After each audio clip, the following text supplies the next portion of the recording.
Dans cette séquence, nous allons parler de développement limité et nous allons introduire le cadre pour le développement limité. Donc tout ça, on va le faire sur un exemple. On va partir de la fonction exponentielle. En fait, cette fonction exponentielle, elle est indéfiniment dérivable. Ça veut dire qu'elle est dérivable et puis que la dérivée est encore dérivable, donc on obtient la dérivée seconde qui est encore dérivable, on obtient la dérivée troisième, etc., etc. On peut continuer ainsi sans aucune difficulté. Faire un développement limité, c'est s'intéresser à une étude locale en zéro.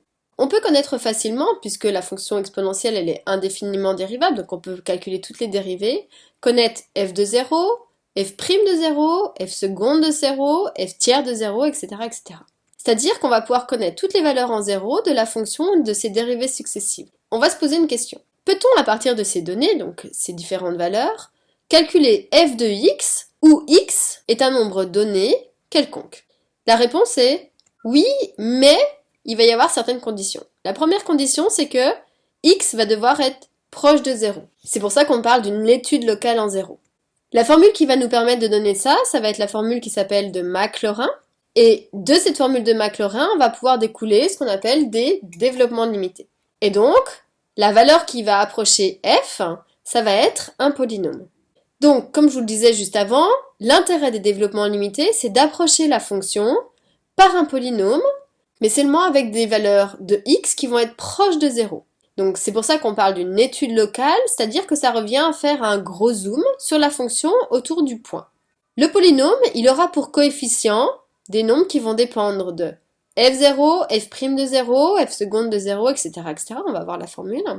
On va faire juste une petite aparté pour les personnes qui ont étudié les séries de Fourier. En fait, on a vu que sur la playlist des séries de Fourier, qu'on pouvait approcher une fonction qui était périodique par des signaux sinusoïdaux. Et cela s'appelle les séries de Fourier. L'avantage des séries de Fourier, c'est que cette approximation, elle se fait sur un intervalle complet, alors que nous, on est vraiment sur une approche qui va être locale en zéro pour les développements limités. C'était juste une petite aparté ainsi. On va se rebaser par rapport au développement limité. J'ai besoin que vous sachiez les notations. Donc la dérivée première, elle se note f' de x. La dérivée seconde, elle se note f seconde, donc f' de x. Dérivée troisième, donc ça va être f''', mais ça commence à devenir fastidieux. Donc on va plutôt noter ça, f avec un 3 entre parenthèses. Donc si c'est f avec un 3 sans parenthèse, c'est f fois f fois f. Si c'est un f avec un 3 entre parenthèses, c'est la dérivée troisième de f. Pour la dérivée quatrième, ça va être f avec un petit 4 entre parenthèses. Et donc pour la dérivée nème, c'est-à-dire que je vais dériver n fois la fonction, ça va être tout simplement f avec un petit n entre parenthèses.